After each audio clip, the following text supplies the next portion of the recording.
Welcome to TradeTheNBI.com. This is John. This report is for the 31st of July, and as we approach the end of the month, we're going to end up with another positive month, despite the ranges going through. A horrible GDP number that came through yesterday, but with that horrible GDP number, the market estimates that the Congress doesn't have a choice but to go along with throwing more stimulus at things.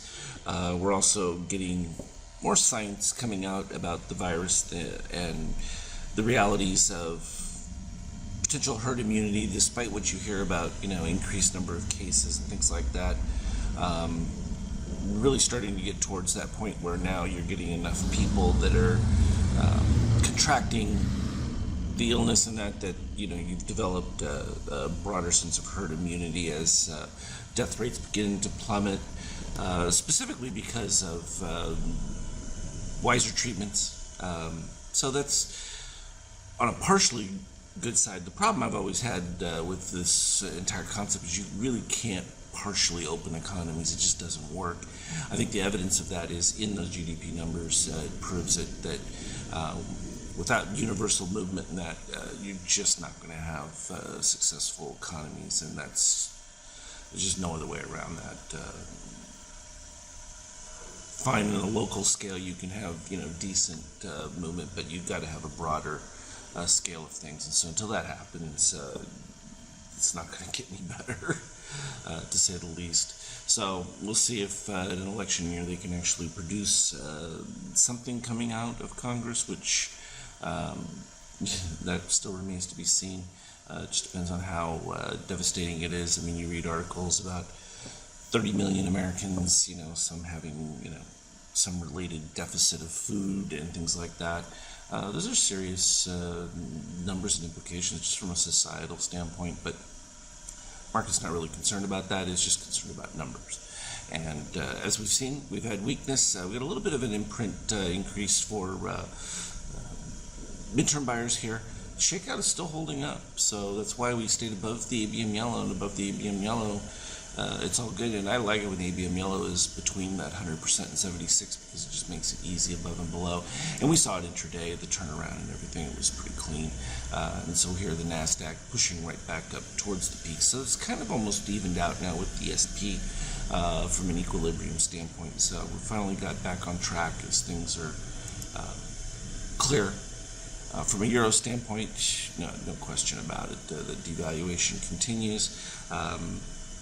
It's just going to be part and parcel of it. They're going to continue to go until it improves enough for the U.S. from an export standpoint to really help move things along. The question is demand side of it. And with Europe, even though they're open and moving, how much activity is actually taking place is limited. I mean, you can see it in a lot of the broad areas. I mean, Germany's GDP numbers were worse than the U.S., and that's just going to be a reality, especially with Britain locked up, Spain still having, their issues, but it's just a matter of time before things get worked through. So, actually it was interesting too. I think Russia starts their vaccine trials next week, and they've already begun doing some vaccinations with it, evidently. From an oil standpoint, though, it's problematic. We don't necessarily believe that there's going to be a huge decline in where we were, at least from the initial crisis points when we were in negative returns, but certainly far limited in what it's able to produce, and gold is still going to continue to be in elevated areas, if not more volatile, because as things improve, it will be a draw towards other asset classes as well, particularly stocks, and that when you're looking for yield, that's been a pretty decent move.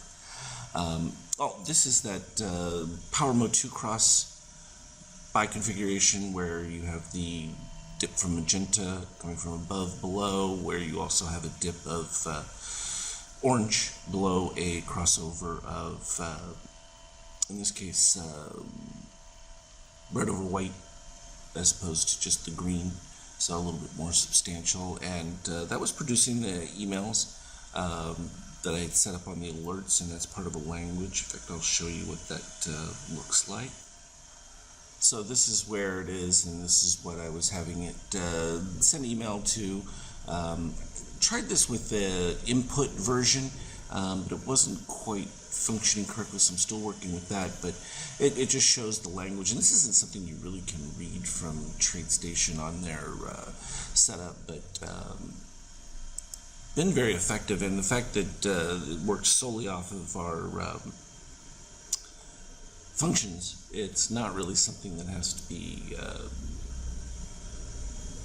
protected, so I can certainly send out that detail for those that want it, because it does give you the opportunity to have direct access into your emails for alerts on whatever setup you want to create using the functions.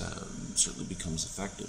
In this particular case, we had a pretty significant drawdown that then produced some modest signals, but as we saw with those, even in the production of those, they didn't come with our steel reset. Those are areas that I'm adding back into the language, so that will probably make that a much more consistent decline until we get areas where you end up with that complete reset and crossover, as well as incorporating in there rising gold as an aspect, because it certainly has an impact going forward. But as you can see, turnaround takes place right at the 3205 previous algo level that we had, and then we ended up with really supporting base above that 3228, and then once we broke the 3240, it just took off there in the post market. So basically just complete reversal of what the day was in general.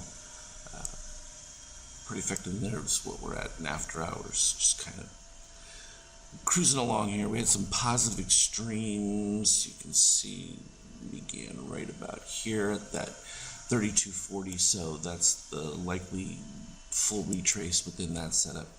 If we look at it from a powered pink bar 2, which would be the next chart of what we normally would look at, I'll show you what that one is. Here it is from our traditional pink 2, so you can see followed the short to the blue candle within there, which was very similar by configuration from the Power 2 version that we just looked at. However, it has built-in stop setups that convert it to the turnaround, and it wasn't as early on the turnaround by capture, which was right over here.